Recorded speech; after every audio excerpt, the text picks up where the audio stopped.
There are a couple of notes that I've taken down before we started in thinking about the bad side of PMOs. And I think you've touched base on a couple of them. I think one of the bad issues that I see is associating a PMO with being almost like an overhead factory. And I think that if you only look at a PMO as an overhead side, it tends to be one of the first things that you cut in bad times, or when the leader changes, or the sponsor changes who's paying for the PMO. And alongside that, that's closely related, is the issue of the one size fits all type of PMO. And because of that concept, you have the alphabet soup of PMOs. It started out as a project office, it became a PMO, then it's an enterprise project management office. It might be a program office, then it might be a regional office, value management is it a portfolio office, is it a program office? What the heck is it, right? Exactly. So it's just like an alphabet soup, and now it's an AI PMO. And that's I understand the marketing side of this. And if you think of it like, I have a friend who's in hospitality and restaurants, and he's quite successful. One of the reasons that he's been very successful is because every 3 to 5 years, they shut down their restaurant that had been highly successful. They renovate, they rebrand, and then they relaunch. Yeah. And, in 1 year, it might have been a bar or a pub. The next year, it's a restaurant or a cafe, very much kind of keeping up with the trends of what's happening from a marketing perspective. And as a result, he avoids the staleness that comes with that particular restaurant being the same thing that's delivering in and out. I think that for us, there might be a certain aspect where we're challenged, it's just the same old PMO. It's been around for 20 years or 10 years and it hasn't delivered the value. So it's time to shake things up. Let me change the name of it. Maybe that changes. But I think that we all come from a change background. We understand that we are in the business of the opposite of business as usual. So if we're trying to implement change, then the PMO has to evolve as well. It can't stay static. It has to change the services. It has to evolve, whatever that might be. And if we approach it from the perspective of, how does the service offering evolve? How does the role of the PMO evolve? If you have to change terminology, you do. I do think that there's a balance that needs to be struck between the alphabet soup of PMOs and what that PMO has to do. So that's something that we're not quite there yet in terms of. Do you have the same experience? Are you seeing also a certain death or rebirth of PMOs into something new? I think it depends on the region. I think the region does make a difference. I think there's different maturity levels in different industries based on how dynamic they are. I think it's a phenomenon that I don't see so much in the GCC. In fact, in the GCC, I see that the GCC is probably riding a high wave of PMOs. I see a lot of PMO directors who are that have influence and have prominence, and I'm happy for it. I see what I'm talking about. I see in primarily in European-based organizations, some global organizations where there's a shift of politics. So let me put it more from an economic perspective, and let's compare, for example, the US market with the GCC market, and specifically maybe even in Saudi Arabia. Saudi has currently the highest number of giga projects on the planet. I lost track. To not have a PMO is unthinkable. Yeah, so when you're talking about projects that exceed $1 trillion, and you can call them a project, a program, whatever it is, but it's a giga project, a giga initiative over $1 trillion.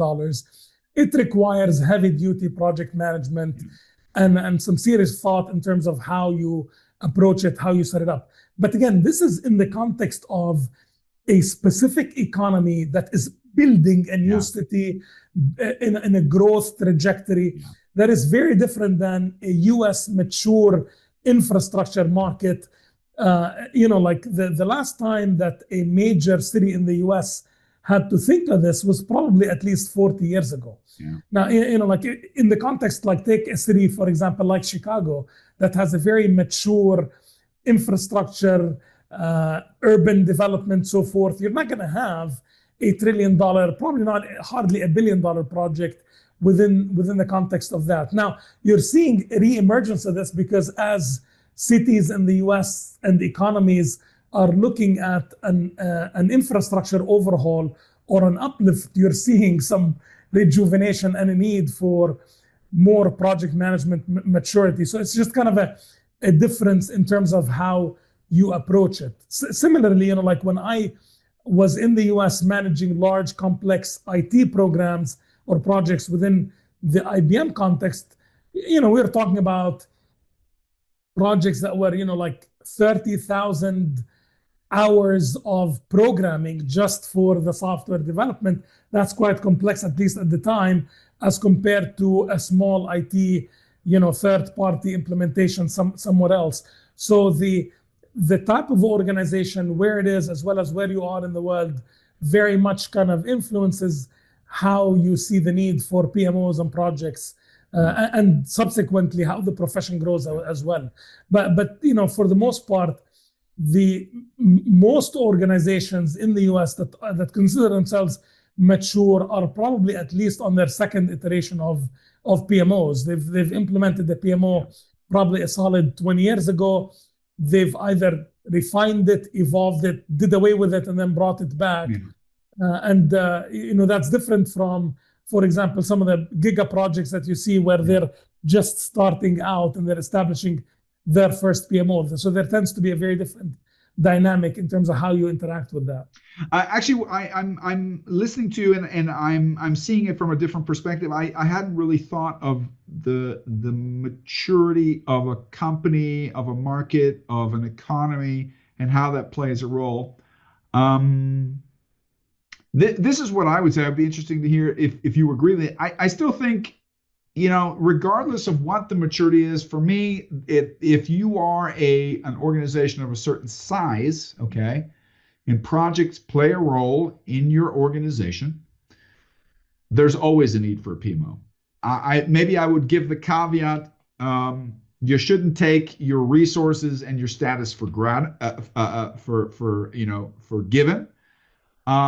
I think one of the bad traditions that I think a lot of PMOs have maybe fallen into in their routine is that they need to shake the boat in a positive sense. The concept of do good things and talk about it. Okay, don't constantly whine about what isn't and what you would like to have, but do it. And then I think most importantly, I think there's a quote I'm thinking of, I can't remember exactly. I think one of the biggest mistakes that experts have in their expertise is they've fallen in love with their subject matter, and they've forgotten that most other people that they communicate to are not that exceedingly interested in or familiar with their paradigms, with their frameworks, with their vocabulary.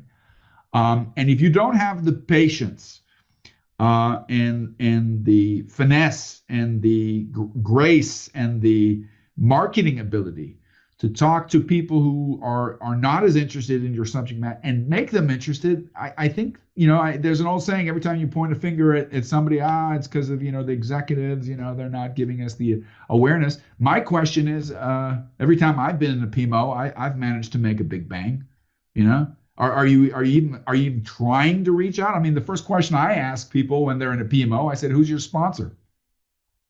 Do you know what the standard response is when I ask them that question? What? Sponsor?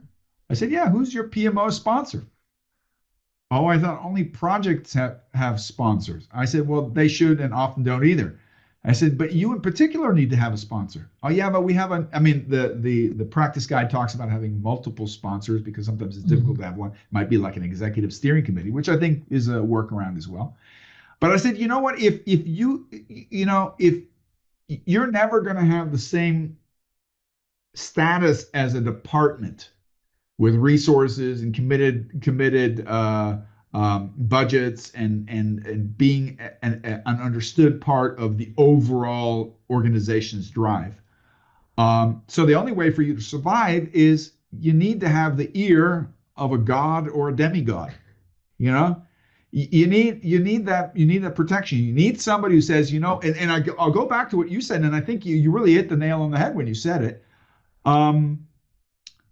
The saving grace of a PMO is if you can, from top to bottom, right, from the executive level down to the execution level, can tickle people's fancy. If you can speak in the strategic, if I can, instead of talking about, hey, I need more resources and I need to buy some enterprise tool that nobody knows what it does and for a lot of money, I said, I need to be able to talk to you in your language, and your language is, am I going to help, what strategic objectives am I going to help you achieve this year? Can I quantify them? Am I providing you the information before you ask for it?